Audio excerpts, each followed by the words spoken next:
Komunitas Voice Over Announcer Indonesia.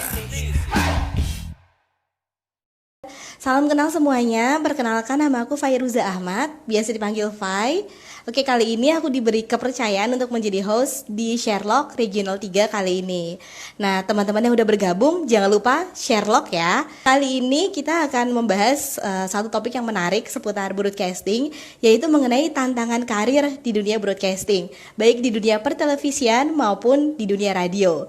Nah, narasumber kita kali ini tentunya sudah tidak asing lagi namanya buat teman-teman KVDAI yang aktif terutama ya. Dia adalah Kak Hana Ritonga. Nah, Kak Hana ini udah punya pengalaman segudang lah pokoknya. Kurang lebih 10 tahun di dunia broadcasting, baik itu pertelevisian maupun di dunia radio. Nanti kita bakal ngobrol-ngobrol seputar televisi dan juga radio tentang peran Kak Hana di sana, kemudian pengalamannya juga dan berbagi pengalaman sama teman-teman. Jadi untuk teman-teman yang tertarik nih untuk berkarir di dunia broadcasting, mungkin mau jadi news anchor di televisi atau mau menjadi announcer, jangan lupa simak Sherlock sampai selesai. Dan kalau ada yang mau bertanya, silahkan ketik di kolom komentar, kemudian langsung diposting aja. Jangan lupa sebelum bertanya, ketik nama dan juga Sherlock, posisinya teman-teman di mana. Oke, mungkin sekarang kita invite aja narasumber kita ya, Kak Hananya. Nah, sambil nunggu Kak Hana nih, teman-teman KVDAI mungkin bisa memberitahu atau memberi informasi ke teman-temannya yang belum gabung di KVDAI untuk join di KVDAI. Halo Kak Hana, wah cepet sekali langsung bergabung. Assalamualaikum. Waalaikumsalam. Apa kabar? Baik, baru ketemu padahal kita tadi malam ya. Latihan dulu. Iya benar banget. Kak Hana, seharian ini sibuk nih ya? Sibuk memantau anak-anak KVDAI.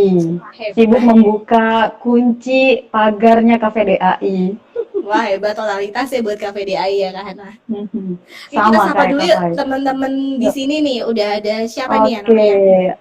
Ada Kak Krisantia Maharani, apa kabar? Ada Pak Presiden. Assalamualaikum, Pak Presiden. Reshi. Halo, nih Resi Azhari nih.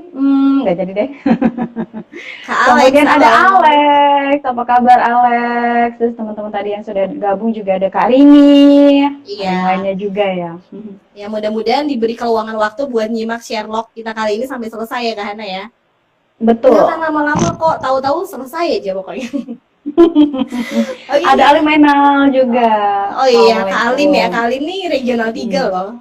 Hai Kak Alim. Oh, Apakah kamu warganya mengenal? Kak Fai ngumpul semua ini warganya Kak Fai. Iya. Oke, Kak Hana, kan topik kita kebetulan hari ini tentang tantangan berkarir di dunia broadcasting. Iya. Mungkin nih ya, teman-teman KVDAI kan udah kenal lama sama Kak Hana, tapi mungkin mereka nggak tahu Kak Hana itu pengalamannya udah segudang gitu di dunia broadcasting, di dunia Saya ambil dulu kunci televisian, gudangnya ya. di TV dan juga di radio kan. Nah, Kak Hana itu duluan di TV atau di radio sih? Oke, alhamdulillah, bismillahirrahmanirrahim. Rabbi sholli sadri wa yassir li amri wahlul 'uqdatam min lisani. Bismillahirrahmanirrahim. Ya, jadi pertama pengalamannya itu di TV dulu Kak Fai. Jadi kebetulan kuliahnya memang ilmu komunikasi jurnalistik. Terus memang bercita-cita bekerja di televisi. Jadi cerita sedikit boleh Kak Fai ya? Boleh banget, banyak juga boleh. Ya, jadi pertama itu memang pengen banget kerja di TV. Tapi TV-nya TV nasional. Kan kita tahu teman-teman broadcasting pasti udah punya inceran ya TV pilihan. Sama, Hana juga awalnya kayak gitu. Sampai frustasi setelah lulus kuliah itu sempat nganggur 1 tahun. Karena kekeh mau kerjanya di TV aja. Padahal teman-teman tuh udah jadi wartawan media massa, udah ada yang di Indopos, ada juga di Republika dan lainnya. Pokoknya kekeh. Saking kekehnya sampai rela jadi pengangguran 1 tahun. Nah, Harus sabar ya. Karena rada frustasi, akhirnya memutuskan ya Allah kalau memang bukan yang terbaik kerja di TV, ya sudah, akhirnya ngajar aja karena kan background keluarga itu memang ngajar Kak Fai. Oke. Ngajar aja deh. Di saat kita pasrah, di saat kita tawakal, ternyata Allah kabulin tuh cita-citanya. Alhamdulillah. Alhamdulillah. Itu udah sempet kita, Ana tuh udah sempet muter-muter tuh. Interview waktu itu di RCTI jadi floor director. Saingannya itu sama orang-orang yang lulusan luar negeri. Karena ngelamarnya itu kan untuk floor director, waktu itu kalau nggak salah acaranya dahsyat. Nah, di situ kan dituntut untuk bahasa Inggris, Kak Fai nih. Makanya Yes. pengen belajar banget sama Kak Fai bahasa Ah, mau Inggris. belajar sama aku ambiar loh Kak Hana. Nah, itu dia kalahnya di situ. Terus coba lagi di SCTV karena nggak ada basic news, kalah lagi di sana saingannya. Akhirnya ternyata memang jodohnya di DAI TV pertamanya Kak Fai. Alhamdulillah gitu. Terus berarti emang Kak Hana tuh dari awal memang udah punya keinginan gitu ya, Yes. udah ada apa sih namanya, udah punya cita-cita gitu emang kan. Betul. Itu hebat loh karena katanya bertahan sampai 5 tahun ya di televisi ya. Hmm. Nah, Hmm. itu Kak Hana merasa 5 tahun itu terlalu singkat atau cukup lama sih untuk berkarir di dunia televisi? Singkat enggak, lama juga enggak. Ana rasa cukup karena targetnya itu alhamdulillah udah kecapai walaupun enggak banyak banget. Karena banyak banget kegiatan yang dilaksanain. Mulai pertama kan ngelamarnya kreatif nih, Kak Fai. Kreatif, kemudian juga jadi reporter, kemudian sempat juga jadi co-host, kemudian floor director. Itu dia cita-citanya kan memang pengen jadi floor director.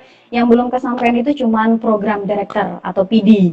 Dia yang mengendalikan semua acara kalau misalnya pas lagi live. Itu doang yang belum kesampaian. Tapi 5 tahun itu adalah waktu yang cukup.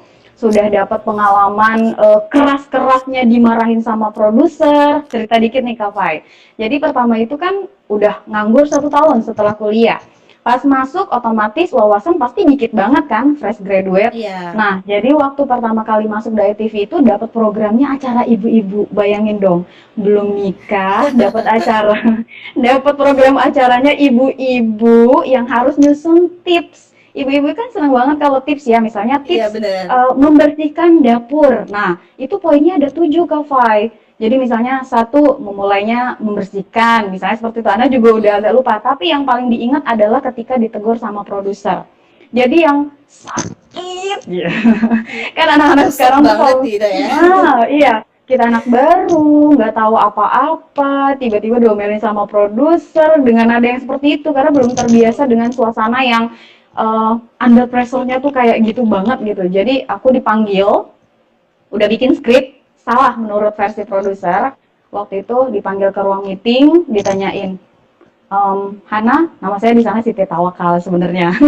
Hana nama siaran, nanti cerita lagi. Oke. Nah, jadi dipanggil, kamu kuliahnya apa? Enak nih nanya awalnya Kak Fai. Kamu kuliahnya apa? Ilmu komunikasi jurnalistik. Kamu jurnalistik, kata gitu. Iya Mbak, waktu itu kan Mbak Yana Chen sama singa produsernya China kan, karena dari TV ini kan dari perusahaan China. Terus pas ditunjukin ini skrip kamu tahu nggak tips itu urutannya seperti apa? Dibilang. Aku udah mulai panas dingin tuh. Aduh, apa nih salahku gitu, perasaan aku udah bener gitu urutannya. Yang seharusnya nomor 3 ada di nomor 5, yang seharusnya nomor 5 itu harusnya nomor 1, nomor 3 itu harusnya ada di nomor 7. Fresh graduate, Kak Fai, bayangin. Langsung lemes Disuruh, dong ya. lemes banget waktu itu, nangis gitu kan. Terus, kamu itu jurnalistik, harusnya kamu tahu loh. Kita ini dia bilang gitu. Saya ini lulusannya bukan jurnalistik, tapi saya tahu. Tapi ini produser luar biasa baik banget. Nah, jadi saya tahu gini-gini, pulang nangis, ya Allah, kok kayak gini amat kerja di TV gitu ya. Mental tuh baru-baru masuk kok sudah diuji gitu. Oh kayak gini ya, itu baru 1. Iya kayak gini ya, dah selesai, itu 1 ujian. Terus pas masuk lagi di ujian yang berikutnya, kreatif yang nggak dikasih pengarahan. Jadi kalau misalnya kita syuting live di studio, nggak live sih, tapping waktu itu. Tapping inisiatif. Nah ini kalau misalnya teman-teman di sini nih, teman-teman Cafe DAI kan berorganisasi, kemudian gabung di komunitas, kalian tuh bekalnya keren banget buat nanti kalau emang pengen terjun di broadcasting. Karena pengalaman organisasi, inisiatif itu sangat dibutuhkan. Namanya anak baru, Kak Fai, masuk studio, nggak tahu dong mau ngapain kalau nggak disuruh. Bener. Gitu ya, intinya anak baru kan kayak gitu, tunggu disuruh dulu baru ngerjain gitu. Ngeliat sih Iya. ngeliat, merhatiin gitu, ini kayaknya kurang digeser, tapi kan nggak berani ya nggeser meja, nggeser pas bunga, pas syuting di studio itu. Akhirnya diteriakin dong gini, sini kata gitu, kamu anak baru, ngapain kamu di sini? Bukan anak magang kan? Di depan orang banyak ngapain? Ada floor director, ada produser, ada presenter, ada talent yang lain. Tapi bisik-bisik sih. Cuman gini, sini kan orang jadi lihat ya, oh ini lagi dimarahin nih, anak baru. Pokoknya pengalaman tantangan mentalnya itu dari awal sudah diasah. Kayak gitu, itu pengalaman sedikit Kak Fai. Karena ngerasa pas udah di situ, duh, kok nggak kayak seperti yang aku bayangkan gitu. Betul sekali, kita kan happy, ketawa-ketawa, gitu ya. bener, syuting, wow, gitu kan. Tapi ternyata, mental saya. Nah ini karena kan posisinya kan kalau aku lihat tuh semuanya di belakang layar gitu ya. Yes. Emang nggak ada keinginan untuk di posisi yang di depan layar gitu, jadi news anchor atau presenter gitu. Enggak, pada waktu itu memang keinginannya di balik layar. Enggak tahu kenapa, mungkin mindset setiap orang kan beda-beda ya, Kak Fai. Ada yang pengen di depan layar, biar kalau cerita sama teman-teman atau punya portofolio tuh keren gitu. Muka gue ada di mana-mana gitu kan. Masuk TV. Masuk TV, bener banget. Apalagi kalau kita pulang kampung, saya kan dari Medan, pulang kampung. Ih, itu sih Siti ya gitu, itu bangga. Enggak, aku lebih senang di belakang. Kenapa? Karena menurut aku pribadi, Kak Fai, kalau orang di belakang itu adalah orang yang mengatur skenario. Jadi orang yang di depan itu kita yang atur. Mungkin aku orangnya suka ngatur kali. Iya, jadi kita yang tahu. Kelihatan bakat, bukan suka ngatur, memanage gitu. Jadi biasa tuh memanage, suka di belakang layar tuh kan well prepared gitu ya. Yes, suka mengkonsep gitu. Benar banget. Tapi aku anak eksekutor loh, bukan mengkonsep. Tapi wah keren banget Kak Hana nih pengalamannya. Nah terus kenapa akhirnya memutuskan untuk terjun ke dunia radio? Nah terus kan kelihatan nggak sih bedanya gitu? Bedanya tuh kayak masuk kayak slep gitu banget, atau malah justru lebih menantang di dunia radio?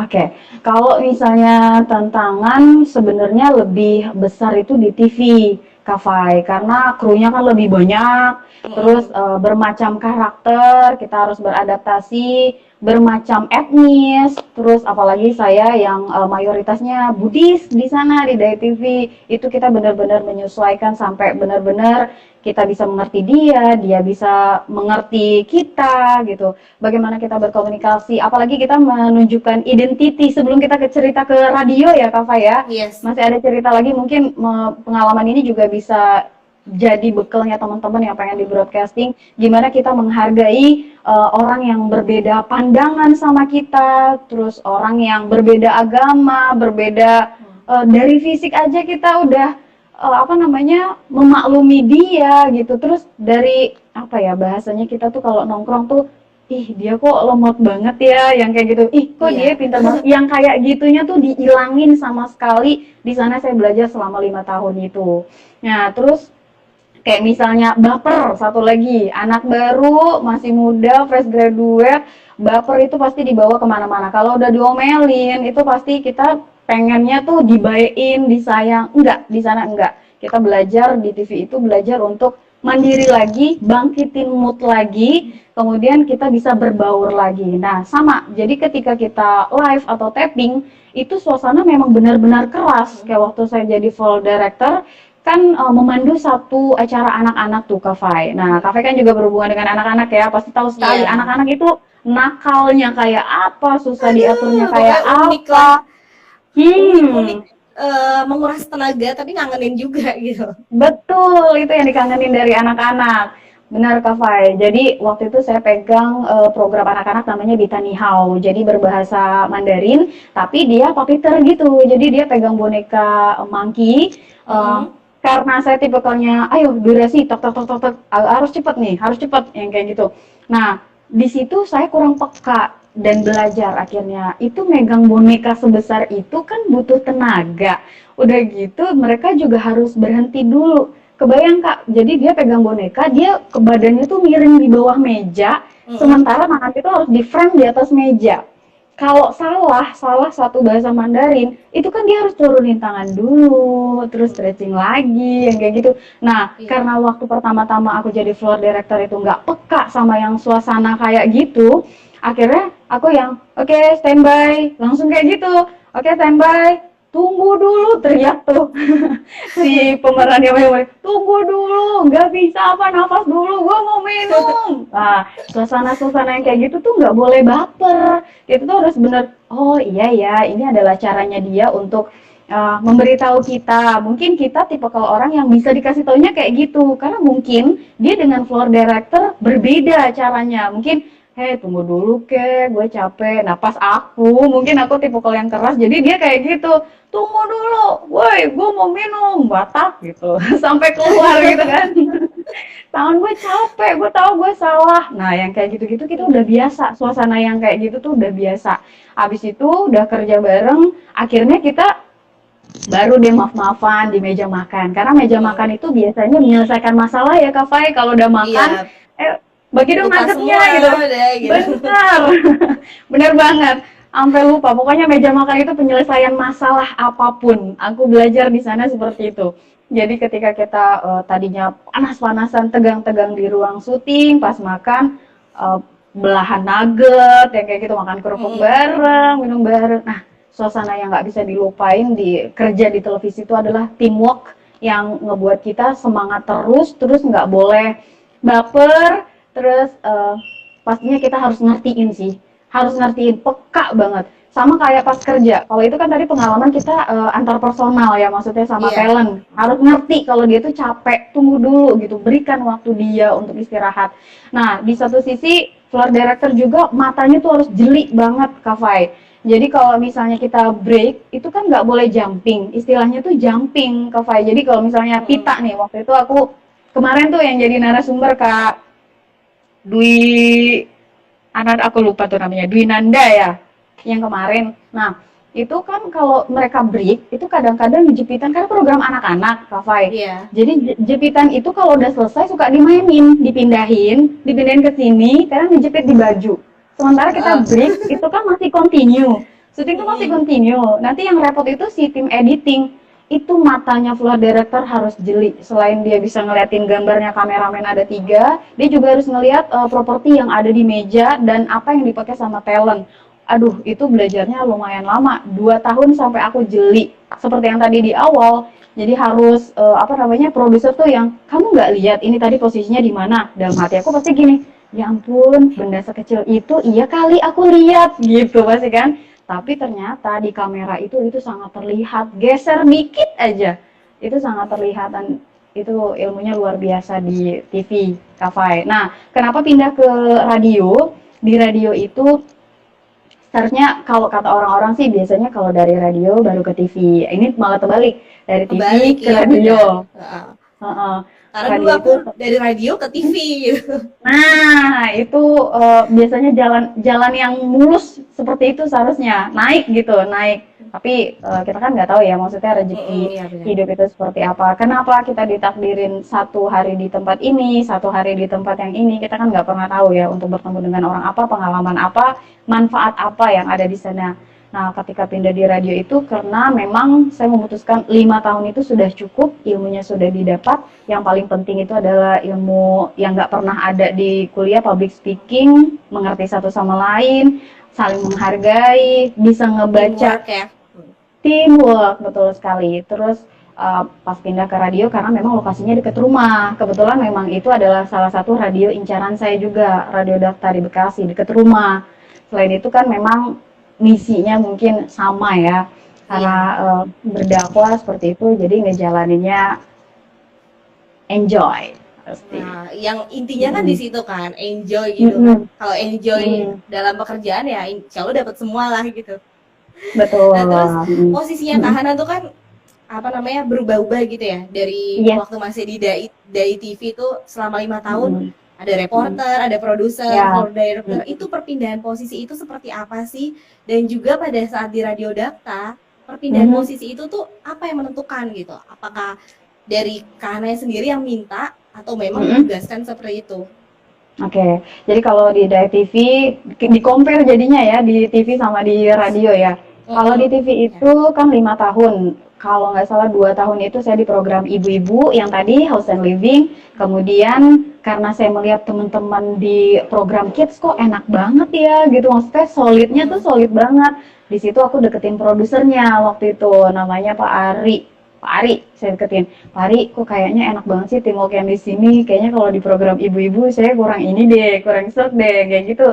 Terus dia cerita, bukannya nggak enak, tapi saya pengen mencoba tantangan baru. Saya bilang gitu. Jadi itu minta diajukan, kitanya yang membuka komunikasi, cari produsernya, deketin produsernya, ada lowongan nikah, baru kita di apa ya, mutasi bahasanya ya.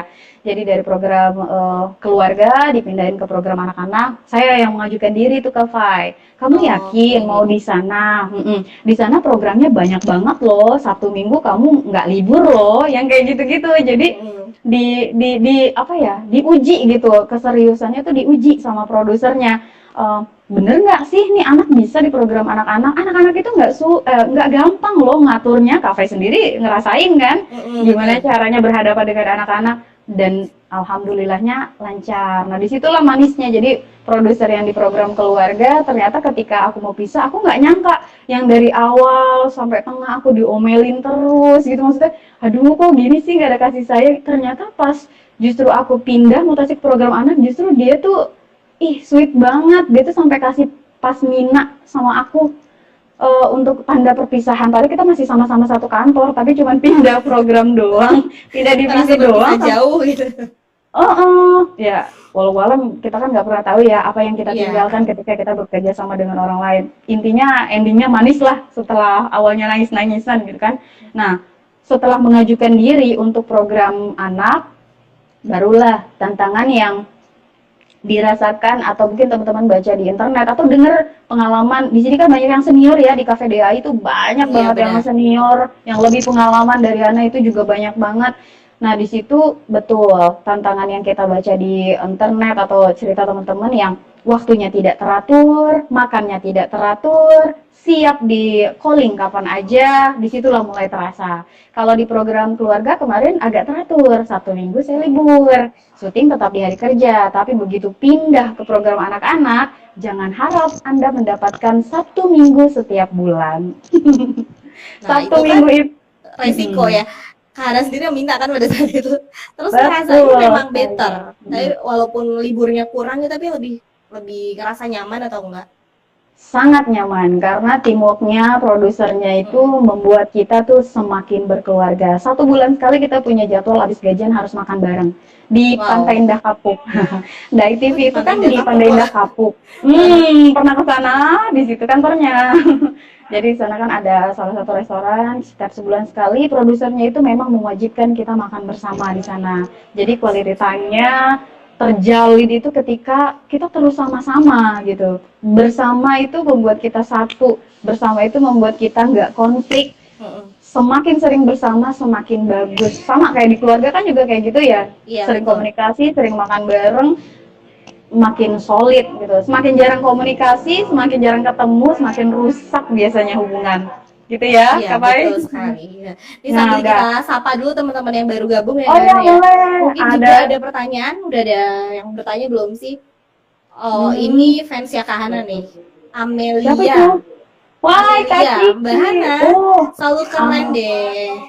My bestie teacher di dunia radio katanya gitu. Ya, Amelia Kiki ini aku boleh cerita sedikit. Amelia Kiki ini sebelum dia resign juga di radio yang lama sama aku, dia adalah partner yang paling cocok, bukan berarti yang lainnya nggak cocok, tapi ini paling cocok Kiki. Kiki sukses ya. Belum ada yang bertanya kah? Teman-teman nih mungkin yang tertarik untuk berkarir di dunia pertelevisian nih Kak Hana, mumpung kita menghadirkan Kak Hana yang ilmunya sudah segudang. Siap dibagi-bagi buat sobat KPDH nih. Ada Amu Zahara, Kak Hernita. Ini Kak Hernita ya. Kak Hernita, ini ada Kak pertanyaan. Ayu. Mana tuh? Dari siapa nih? Sebentar. Ramli, Kak Ramli. Kak, gimana caranya sih kerja di radio? Terus lowongan itu taunya gimana ya? Pengen banget nih aku kerja di radio. Sekalian gabungin sama pertanyaannya Kak Reshi ya. Pengetahuan apa yang paling vital yang harus Kak Hana miliki ketika bekerja di TV? Oke, pengetahuan. Tergantung kita mau pilihnya apa. Kebetulan Ana kemarin pengalamannya itu di produksi. Kalau yang Ana tahu itu kan ada dua Kak, ada Kava ya, ada news, Ya. ada produksi. Kebetulan Anda berkecimpungnya di produksi. Jadi kalau di produksi itu pengetahuan yang harus kita miliki adalah teamwork. Teamwork, kemudian juga siapa lawan main kita. Lawan main kita itu bahasanya apa ya? Partner. Teman-teman kita, partner, kemudian karena saingan sikut-sikutan itu juga tetap ada, tinggal kitanya aja bagaimana untuk menghadapi mereka, tapi tidak bertengkar, tapi justru kita rangkul, kita jadikan suatu karya yang hebat gitu. Karena sejatinya musuh itu nggak ada, yang ada itu diri kita sendiri memusuhi orang itu. Sebenarnya sih kayak gitu kalau aku. Jadi ketika kita ada orang, ya hati nurani pasti bilang dia nggak suka sama saya kayak gitu. Tapi tidak menjadi halangan, justru itu menjadi kesempatan kita rangkul dia. Dia itu sebenarnya kelemahan dan kelebihannya di mana sih? Kita bisa kerjasama loh untuk menghasilkan karya yang terbaik. Karena biasanya orang-orang yang nggak suka sama kita itu adalah orang-orang yang hebat. Aku merasanya kayak gitu Kak Fai. Orang-orang yang hebat itu biasanya dia nggak suka sama kita. Nah, Itu gimana kenapa tuh caranya orang alasannya? Nah, gimana cara orang-orang yang gak suka sama kita orang hebat? Kenapa? Karena dia melihat keahlian kita. Kalau aku selalu kayak gitu, melihat keahlian kita, Oh, dan di satu sisi dia ingin seperti kita, di satu sisi dia ingin melebihi kita. Itu bagus, persaingan sangat sehat. Nah, kalau Ana biasanya bertemu dengan orang yang seperti itu, misalnya julid lah atau apa, Ana malah temenin. Itu adalah teman sejati. Kenapa? Karena dia menyiapkan waktunya 24 jam buat kita. Dia dan merhatiin kita. nantinya itu bisa berhubungan baik gitu ya. Jadi malah pekerjaan kita Betul. tuh malah lebih produktif gitu. Benar, kita semakin bisa kerja bareng, kita semakin bisa, kamu ada kelebihan ini ya gini. Jadi dirangkul, pokoknya nggak ada musuh deh. Persiapannya itu aja sih. Karena kalau misalnya ilmu, kalau di news beda ya. Kalau di news itu memang wawasan harus luas. Pengalaman mau di TV mau di radio sama. Nah, sambil kita cerita di radio Kava ya. Jadi kalau di Iya. radio itu kebetulan kan radionya news begitu ya, berita, berita dan dakwah di radio dakta itu. Jadi memang kerjaan kita itu mau produser, mau penyiar harus update berita. Titik, nggak pakai koma. Kalau di news seperti itu, mau di TV, mau di TV, mau di radio sama. Harus update berita. Kalau lu mau kerjanya di bagian news tapi nggak update berita, bye bye. Bye bye. Jangankan untuk Lemot-lemot deh gitu. jangankan untuk pemirsanya, di antara lingkungan kita sesama kru aja pas lagi ngomong nggak nyambung, selamat. Anda masuk ke tempat yang lain yang lebih cocok. Tapi semuanya baik sebenarnya, mau entertain, mau news itu tetap baik. Tapi kalau misalnya memang pengen jadi news anchor, kemudian juga pengen jadi produser di news, memang harus update berita. Boleh share sedikit, Kak Fai? Jadi kalau anak itu dibentuk memang setiap malam itu harus searching karena kita medianya di internet, semua platform itu kita buka. Platform internet kita buka. Anak itu paling sering Republika, Kompas.com, kemudian Tribun News, Detik, nggak ada yang nggak terlewat. Bukan karena suka, jujur nih, jujur bukan karena suka, karena Tapi anak memang memang harus kerja. kan. Iya, betul. Karena kerja di situ. Karena dulu tuh memang senangnya tuh musik, hiburan, nonton gosip. Anak-anak kan memang senangnya kayak gitu ya, Kak ya. Iya, Tapi benar.